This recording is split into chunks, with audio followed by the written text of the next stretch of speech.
में हमें ज्वाइन किया है अब्दुल कयूम सिद्दीकी साहब, जानी पहचानी शख्सियत, किसी तारुफ के मोहताज नहीं, लीगल मैटर्स पे बड़ी गहरी नज़र रखते हैं। तमाम अदालतों में इनकी प्रेजेंस होती है, चाहे ये वहाँ खुद हो या ना हो। बहुत बहुत शुक्रिया अब्दुल कयूम सिद्दीकी। क्या है तोशाखाना में से क्या निकालना चाहती है हुकूमत? हुकूमत ने क्या निकालना है? हुकूमत ने तो मोहसिन रांझा थे, उन्होंने एक इलेक्शन कमीशन में दरख्वास्त डाली थी और उसमें इमरान खान साहब फिर डिस्क्वालीफाई भी हुए थे 631P के नीचे। और फिर इलेक्शन कमीशन ने जो है वो कहा था कि इन्होंने 2018, 19 और 20 के दौरान बतौर प्राइम मिनिस्टर जो तोशाखाना से तहाइफ लिए, और उनकी एक इलेक्शन कमीशन के अंदर एक फॉर्म होता है, वो इलेक्शन एक्ट 173, उसमें जो है वो जाहिर करना होता है आपको वो तमाम गिफ्ट्स। अब वो उन्होंने जाहिर नहीं किए और फिर उसके बाद बेचे और आमदनी भी आई और वो भी जाहिर नहीं किया।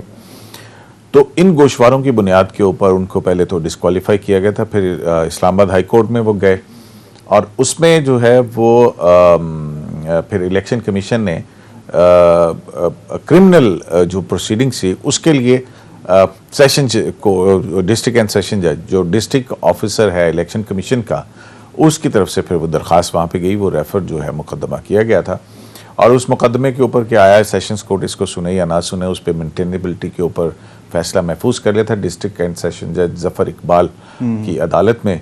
तो आज जो था उसकी अनाउंसमेंट थी और उसमें उन्होंने कहा कि प्राइमा फेशियाई ये बात दुरुस्त साबित होती है, जो कंप्लेंट आई है कि इन्होंने ना सिर्फ ये कि तहाइफ जो हैं वो छुपाए हैं अपने जो गोशवारे थे, और उसके अलावा आमदन के जो ज़रिया है वो भी मिस डिक्लेरेशन है।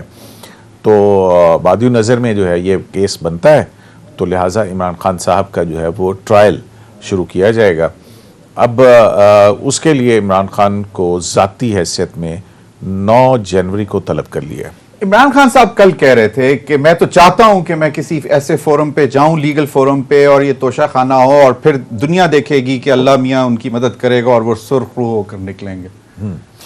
जाहिर है जिस पे इल्ज़ाम होता है वो हर शख्स जो है वो यही कहता है, और उनको अल्लाह करे, मेरी भी ख्वाहिश है कि वो इस तोशाखाना के रेफरेंस से या केस से बच जाएं। कयूम सिद्दीकी को ये करप्शन ज्यादा बड़ी लगती है या मॉरल करप्शन ज्यादा लगती है? देखिए, मॉरल करप्शन एक बहुत बड़ा इशू है, जबकि आपका सारे का सब बिल्कुल ठीक है, कानून के अंदर जो भी कि आप खरीद सकते हैं, ले सकते हैं, नहीं खरीद नहीं सकते हैं। कानून तो ये कहता है कि आप रिटेन कर सकते हैं।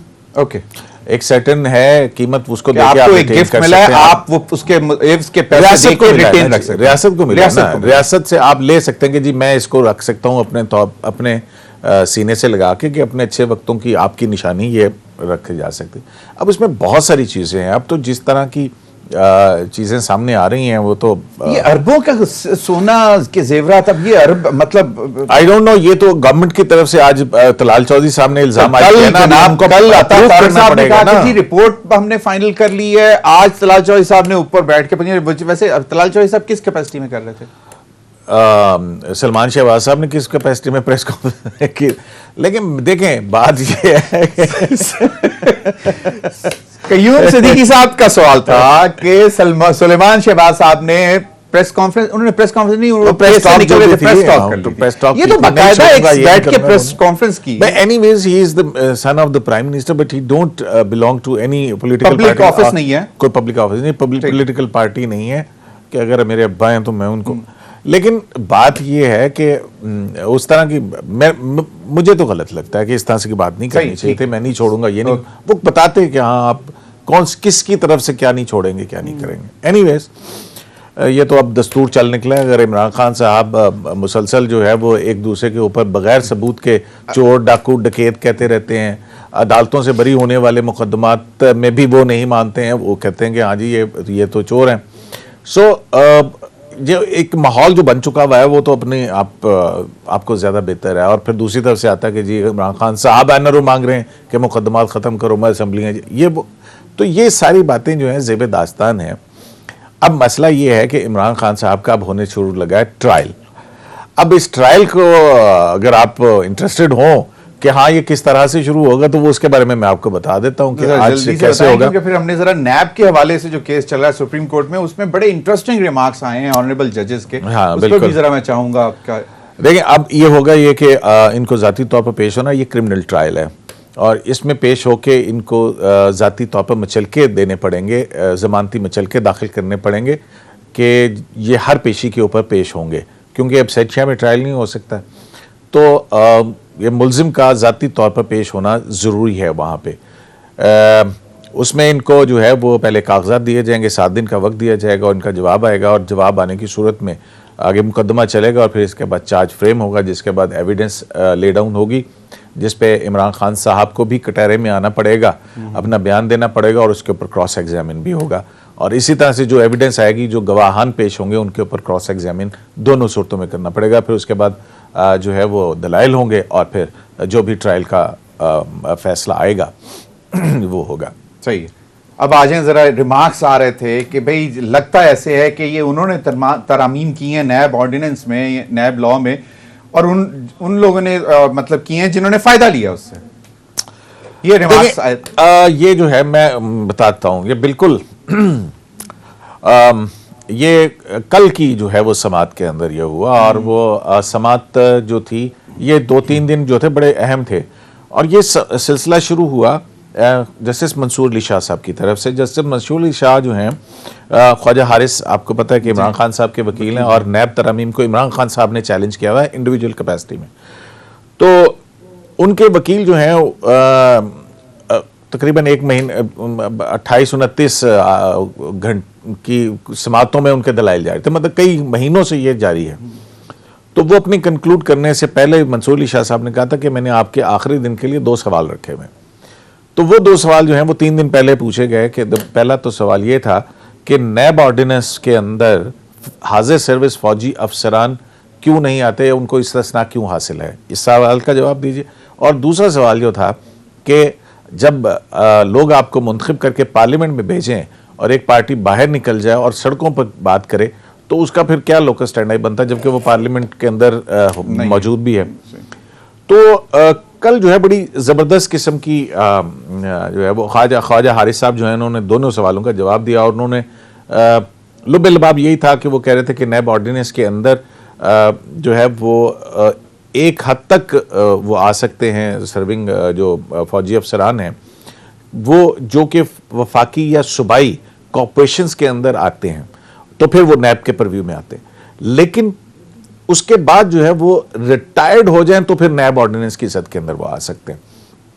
तो मंसूर अली शाह साहब जो हैं वो यही कह रहे थे कि जनाब बड़े बड़े केसेस खत्म हो गए ना, 50 करोड़ से ऊपर जितने वो मतलब वो सारे वो कह रहे हैं कि जी फायदा इन्होंने ले लिया है। इमरान खान साहब कहते हैं ये नैब में जितनी तरामीम है इन्होंने NRO 2 ले लिया उससे। देखिए, नैब में तरामीम तो पार्लियामेंट में आप चले जाते, रोक लेते, पार्लियामेंट में जाएं, और फिर उसके बाद ये है कि ठीक है अभी तो वो अदालत देख रही है कि आया ये कवानीन कानून के मुताबिक हैं या इनके मुताबिक हैं या नहीं है। तो असल में ख्वाजा हारिस साहब या इमरान खान साहब का मौक़िफ़ ये है कि आप पार्लियामेंट को डायरेक्शन देंगे वो इन कवानीन को सख्त करे, तो उस पर अदालत पूछ रही है कि हम कैसे ये डायरेक्शन दे सकते हैं।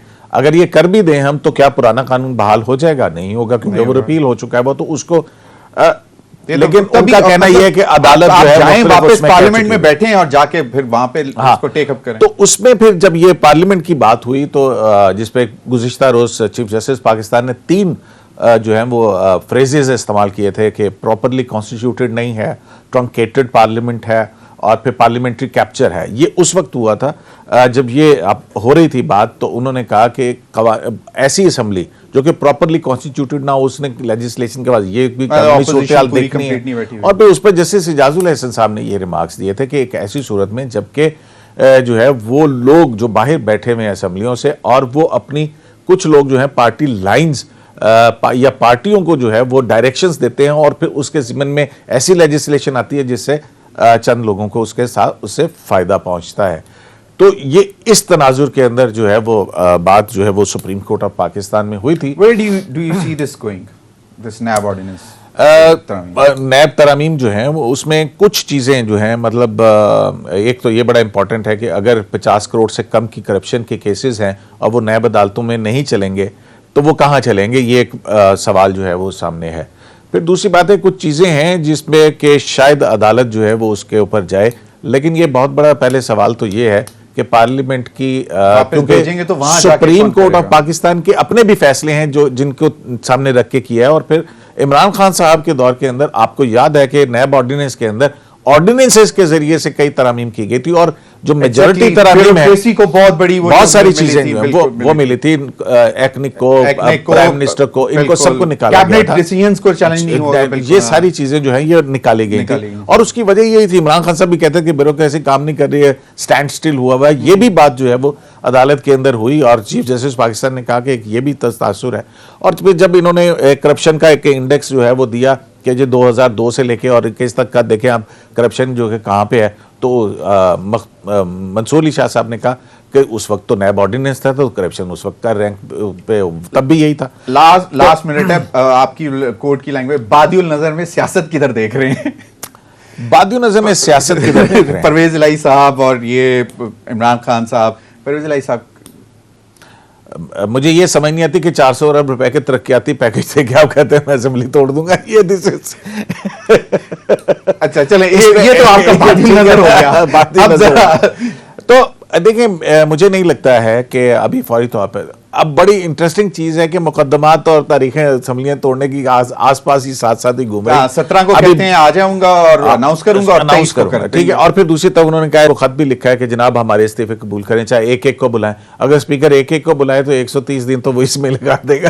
तो वो तो नेशनल असेंबली है ना, केपी और पंजाब तो उन्होंने डिसॉल्व करनी है। डिसॉल्व करनी है, इमरान खान साहब नहीं कर सकते ना, इमरान तो नहीं कर सकते। इमरान खान साहब करेंगे, होगी नहीं होगी, ये भी एक बहुत बड़ा खत्म करना, ये भी एक बहुत बड़ा लीगल क्वेश्चन बन के सामने आएगा कि असेंबली जिसको मुंतखब करते हैं पाकिस्तान के अवाम 5 साल के लिए, उसको किसी एक शख्स के सियासी इरादों की तकमील के लिए क्या तोड़ा जा सकता है? ये बहुत बड़ा लीगल क्वेश्चन बनेगा जो 5 साल नहीं तो फिर 5 साल से पहले आप रिजाइन करके भी क्यों जा रहे हैं? कि मतलब 5 साल तो फिर बिल्कुल तो नेशनल असेंबली का भी सवाल आता है। यही सवाल कल भी आया था कि मंसूर अली शाह साहब कह रहे थे कि आइन ये कहता है जब असेंबली कॉन्स्टिट्यूएंसी को खाली नहीं छोड़ा जा सकता। बहुत बहुत शुक्रिया।